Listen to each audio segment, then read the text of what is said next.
No encounter in your life is random. Nobody enters your world without a reason, and no hand extends without a calculation. In a society where survival often disguises itself as kindness, every relationship is an exchange dressed in emotion. Behind every compliment, every favor, every sympathetic ear, there is a motive. Sometimes it's obvious status, money, or influence. Other times it's subtle, your reassurance, your time, your presence, or simply the safety you provide. Here's the reality. Everyone around you seeks something.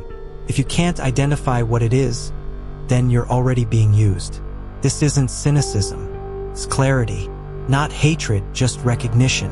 The innocent assume they're loved for who they are, that loyalty is unconditional, that bonds last forever. Yet, the moment they stop being useful, people disappear. Not out of malice, but because the exchange no longer benefits them. Centuries ago, thinkers warned us. When everyone operates from self-interest, the only shield is strategy. Influence doesn't require cruelty, it requires perception. Train yourself to read between the lines. Ask, what do they gain from me? What void do I fill? What feeling do I provide? When you know the answer, you have leverage. When you don't, you're exposed. Power isn't about aggression. It's about positioning. You don't need to dominate people, you need to manage your value in their world. True strength is quiet. It's the confidence to say no without guilt. It's knowing your time, attention, and energy are currencies, not donations. Give them away carelessly, and you won't be seen as generous, you'll be drained. Too many never realize they're being depleted. They confuse being needed with being appreciated. But gratitude without reciprocation isn't respect, it's exploitation. Respect isn't expressed with words, but proven through effort. So ask yourself, who only calls when they want something? Who goes silent when you struggle? Who flatters you just enough to keep you around, yet vanishes when it counts?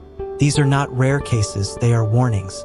Ignoring them doesn't make you noble, it makes you blind. Relationships, including love, are built on exchange. Support, companionship, comfort, status, ease. There's nothing wrong with that, unless you pretend it isn't true. You are not loved merely for existing. You are valued because you provide something. That value may be emotional, physical, social, or symbolic, but it always exists. When the benefit disappears, so does the attachment. People don't stay out of principle. They stay for reasons. The wise don't ask, why did they change? They ask, what changed about what I offered?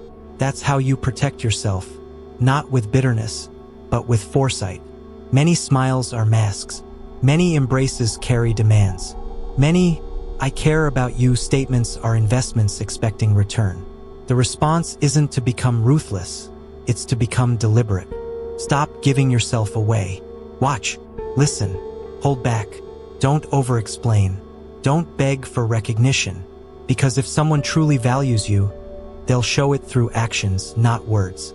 If they don't, you let them go, not out of spite, but out of clarity. You believe your loyalty makes you unforgettable, that your sacrifices create unbreakable bonds. But the raw truth is this: you are only as relevant as your last benefit. The moment you stop being convenient, many will vanish. They won't call it betrayal, they'll call it moving on. Because it was never about you. It was always about what you gave. That silence you hear during your hardest moments, that's your answer. They weren't loyal. They were temporary renters of your presence. People are committed to their needs, not your essence. Once your role ends, so does their care. Want proof? Think of who stayed by your side when you had nothing to give. No help, no joy, no attention. If the list is short, that's reality staring back. Never give without return. That doesn't mean closing your heart. It means becoming intentional. Treat your efforts as investments, not gifts. Otherwise, you'll burn out while others call you kind, all the while bleeding you dry. They'll applaud your generosity as they take more. It's a vicious cycle. You give because you care, they take because they can, and you're left empty.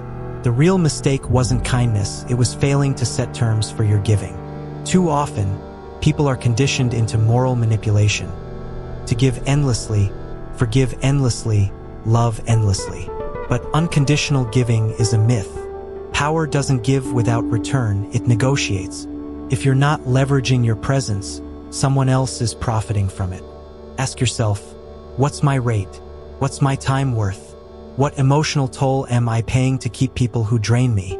If the return is silence or excuses, then you're not in a relationship, you're in a transaction, and you're the product. Power isn't just wealth or fame, it's perception. You could be brilliant, kind, or capable, but if no one sees your value, you're invisible. The world rewards perceived usefulness, not authenticity. That's why average individuals thrive while gifted ones are ignored, because visibility creates value. If you're always available, you fade into the background. If your kindness has no limit, it becomes expected. Scarcity, not abundance, creates demand. People chase what they cannot easily have. That's why restraint inspires respect. Strategic silence builds power. Speak less, withhold more, because every word you give is data. Every outburst is leverage for others. Every overshare is a crack in your armor. Most betrayals don't happen from hatred, but from calculation. Needs shift, opportunities arise, and loyalties follow. Judas didn't betray from malice. He betrayed because the deal was better. People leave not because they despise you, but because someone else now fills the role you once did. This is not a call to become heartless. It's a call to open your eyes. When you understand that affection often follows advantage, you stop wasting energy on illusions. You set expectations on reality. And you stop expecting permanence from people who only see you as temporary. History repeats this truth. Loyalty lasts only as long as benefit. When strength fades, support vanishes. Where there was once praise, there will be silence. The takeaway? Don't withhold trust, but understand why it's given. Don't stop giving, but give with precision. Don't isolate, but build with discernment.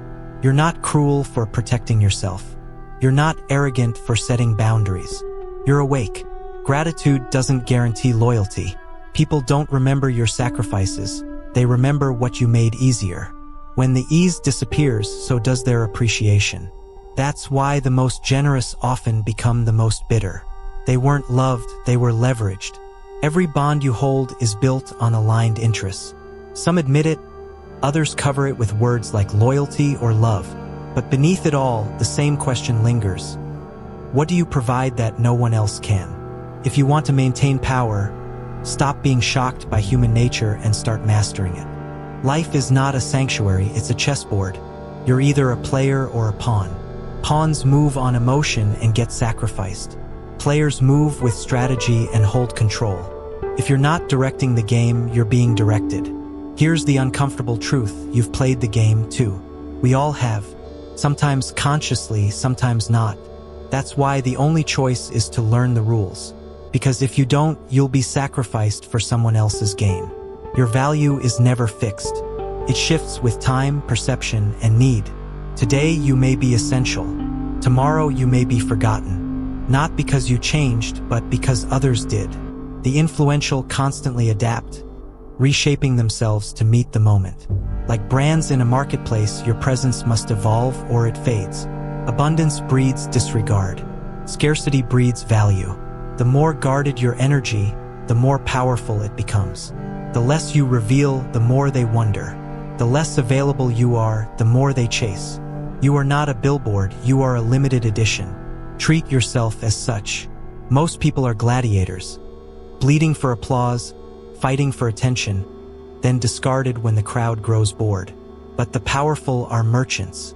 They set the price. They decide access. They control the trade. The crowd doesn't love you, it loves what you do for them.